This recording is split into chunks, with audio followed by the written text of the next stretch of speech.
جاری کی گئی ہے جس میں بہت سی چیزوں کو امپورٹ جو تھی باہر سے جو امپورٹ ہوا کرتی تھی اس پر پابندی لگا دی گئی ہے۔ تقریباً 106 اشیاء کی لسٹ جاری کی گئی ہے جن کو بیرون ممالک سے خریدنے پر یا انہیں امپورٹ کرنے پر پابندی ہوگی۔ اس حوالے سے ناظرین کرام بھارت کے جو CDS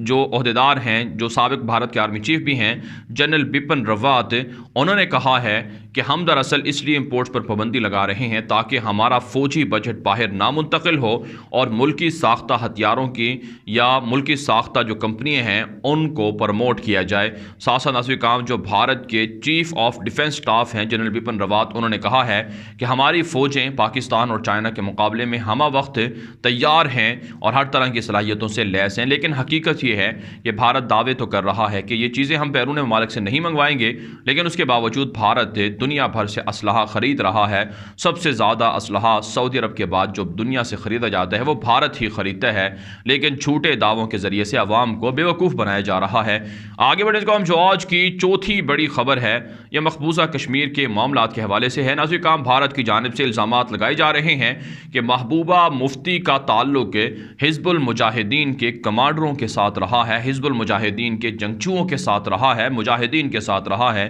لہٰذا محبوبہ مفتی جو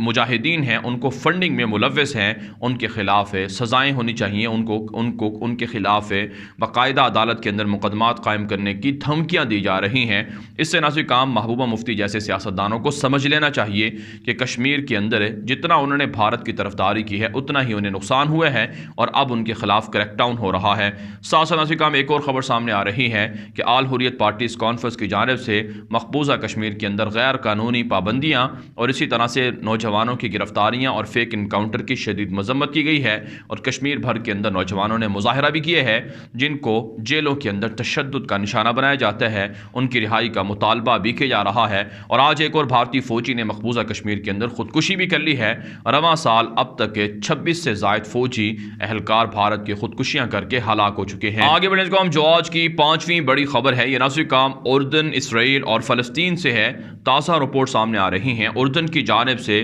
امریکہ کے ساتھ ڈیفنس ایگریمنٹ کا اعلان کر دیا گیا ہے۔ اردن کی جانب سے کہا گیا ہے کہ امریکہ اور اردن کی حکومت کے درمیان مذاکرات ہوئے ہیں جس میں امریکہ نے کہا ہے کہ اردن کے ساتھ ڈیفنس ریلیشن کو پروموٹ کیا جائے گا اور اردن پر کسی بھی طرح کے حملوں کے حوالے سے اگر کوئی حملہ ہوا جس میں سب سے زیادہ حملے کا خطرہ اسرائیل سے ہے تو اردن کی مدد کی جائے گی۔ لیکن آپ جانتے ہیں امریکہ اور اسرائیل یہ بدمعاش ملک ہیں، یہ کسی بھی صورت دھوکہ دے سکتے ہیں، لہٰذا ان پر انحصار نہیں کرنا چاہیے۔ ساتھ ساتھ ناظرین کرام امریکہ کے اخبارات کے اندر فلسطینیوں کی شہادتوں پر مذاق اڑایا جا رہا ہے۔ امریکہ کے مختلف اخبارات کے اندر یہ لکھا گیا تھا کہ اگر اسرائیلی فوجی 1 لاکھ فلسطینیوں کو گولیاں مار کر قتل کرتے ہیں تو یہ ان کے لیے بہتر ہے کیونکہ یہ ان کے لیے کووڈ-19 سے بچنے کی ایک ویکسین ہے۔ اس طرح سے مذاق اڑایا گیا تھا اور ہدف اور مقصد یہ تھا کہ عالمی عدالت انصاف کے اندر جو مقدمات چل رہے ہیں اسرائیل کے خلاف ان مقدمات کے اندر اسرائیل کو سپورٹ کیا جائے، جس سے اندازہ لگا سکتا ہے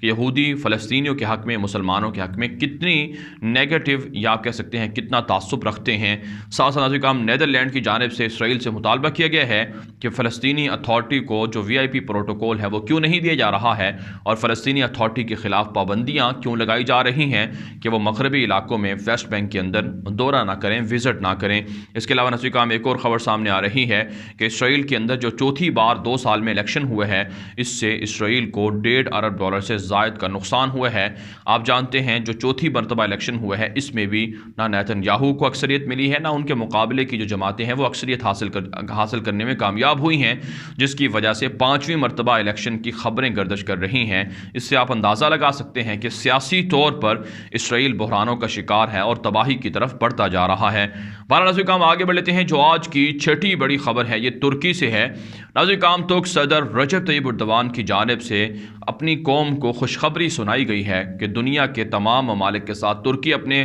جو اختلافات ہیں انہیں مذاکرات کے ذریعے سے حل کرنے پر کوشش کر رہا ہے اور تمام کے تمام خطے کے ممالک کے ساتھ تعلقات بہتر کر کے اسے امن کی آئس لینڈ بنانا چاہتا چاہتا ہے، اسے امن کا خطہ بنانا چاہتا ہے۔ طیب اردگان نے اپنی پارٹی کی جو سیلیبریشن تھی اس موقع پر خطاب کرتے ہوئے کہا ہے کہ ملک کے اندر جو نیا قانون لایا جا رہا ہے اس سے ترکی ترقی کرے گا اور آنے والے مزید جو ترکی کے سال ہوں گے وہ ترک قوم کی دنیا کے اندر بالادستی کے سال ہوں گے۔ ساتھ ساتھ ناظرین کرام انٹونی بلنکن جو امریکہ کے وزیر خارجہ ہیں، انہوں نے ترک وزیر خارجہ سے ملاقات کی ہے اور ترکی اور امریکہ کے تعلقات کو مزید بہتر کرنے پر اتفاق کیے ہیں۔ ایک اور خبر ناظرین کرام جو فرانس سے سامنے آ رہی ہے، ایمانوئل میکرون جو فرانسیسی صدر ہیں انہوں نے کہا ہے کہ ترکی نیٹو اور یورپ ممالک کے امن و امان کے لیے بہترین کردار ادا کر سکتا ہے، لیکن ساتھ ساتھ ایمانوئل میکرون کی جانب سے ترکی پر الزام بھی عائد کیا گیا ہے کہ ترکی فرانس کے اندر ہونے والے صدارتی انتخابات میں مداخلت کر سکتا ہے، لہٰذا ترکی پر تمام یورپی ممالک پابندیاں لگائیں۔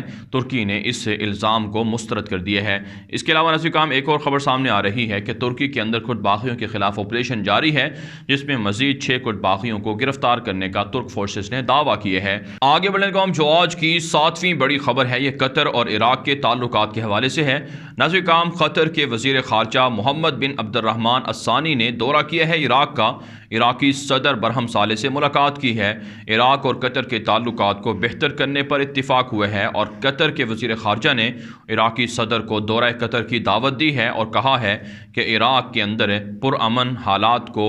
کو بہتر بنانے کے لیے اور اسی طرح سے معاشی جو مسائل ہیں ان کے حل کے لیے قطر تعاون کرنے پر تیار ہے۔ ساتھ ساتھ عراق کی جانب سے بھی قطر کے کردار کو سراہا گیا ہے۔ ایک اور خبر ناظرین کرام عراق سے سامنے آ رہی ہے کہ داعش کے خلاف جو حالیہ کارروائیاں ہوئی ہیں اس میں داعش کے 27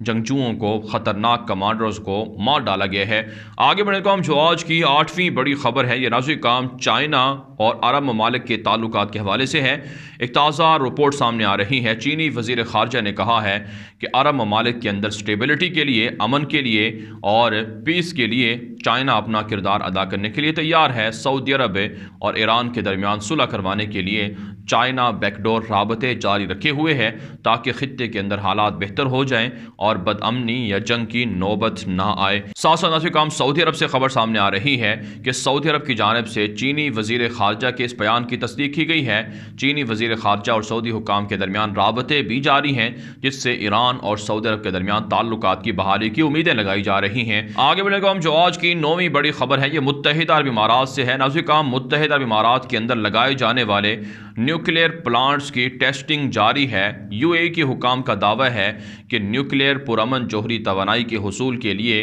یو اے ای نے رشیا کے ساتھ اور چائنا کے ساتھ مل کر یہ جوہری پلانٹس لگائے ہیں اور ان کی ٹیسٹنگ کی جا رہی ہے، جس سے آنے والے دنوں میں یو اے ای کو ترقی ملے گی اور یو اے ای سے کافی فائدہ حاصل کرے گا۔ آگے بڑھنے کا جو آج کی 10ویں بڑی خبر ہے یہ آرمینیا سے ہے۔ آپ جانتے ہیں آرمینیا کے اندر حالت جنگ کا اعلان کیا گیا تھا، لیکن اب آرمینیا کے وزیر اعظم باشینیان نے اعلان کر دیا ہے کہ اب حالت جنگ ختم ہوتی ہے، اب معاملات یا حالات بہتر ہیں۔ آپ جانتے ہیں آرمینیا کو شکست ہوئی تھی آذربائیجان کے ہاتھوں اور آذربائیجان کے ہاتھوں شکست کے بعد جو قراباغ کا علاقہ تھا اسے آذربائیجان نے آزاد کروا لیا تھا۔ اب ناظرین کرام آرمینیا کی پارلیمنٹ نے بھی موافقت کر دی ہے کہ جنگ کی حالت جو ہے وہ شہر سے یا ملک کے اندر سے ختم کی جائے۔